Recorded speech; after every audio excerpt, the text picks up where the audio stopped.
הפסוק הכי מרגש בפרשה, אולי הכי מרגש בתורה. ויאמר יוסף אל אחיו, אני יוסף, העוד אבי חי, ולא יכלו אחיו לענות אותו כי נבהלו מפניו. המדרש אומר על הפסוק הזה, אוי לנו מיום הדין, אוי לנו מיום התוכחה. המדרש משווה כביכול בין התוכחה שיוסף אומר לאחים, לבין התוכחה שכל אחד יעבור אחרי 120. זה כל כך לא מובן. איזה תוכחה יש כאן? יוסף רק מנחם את האחים, מפייס אותם, ואתה אל תעצבו ואל יחרבניכם, לא אתם שלחתם אותי אנא כאלוהים. ברוך השם, הכל טוב, הכל שמח, ברוך השם שככה עשיתם. מה ההשוואה בין זה לבין יום הדין? זה בכלל לא תוכחה.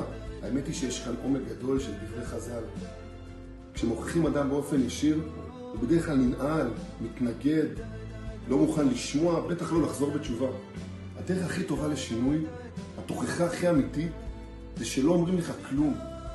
שאתה חווה משהו פנימי מעצמך. כולנו חיים עם איזה סיפור, עם איזה סרט. ולפעמים יש לנו הערות כאלה שהסרט משתנה. משהו בסיפור שלנו משתנה בלי שאף אחד יגיד לנו כלום. האחים חיים כבר הרבה שנים עם איזה סיפור, עם איזה סרט. שהם מכרו את אח שלהם, ועכשיו עומד מולם מלך רשע, ואח שלהם בכלא. סרט.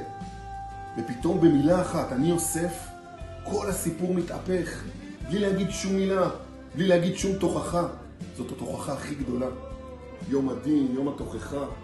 זה יום שבו מישהו שננו את הסיפור, את זווית הראייה, את הסרט שלנו על החיים. מה טוב, מה רע, אחרי מה צריך לרדוף, ממה צריך לברוח. יהי רצון שנזכה להעמיק מבט, לראות במבט יותר טוב, יותר כללי ויותר פנימי. שבת שלום.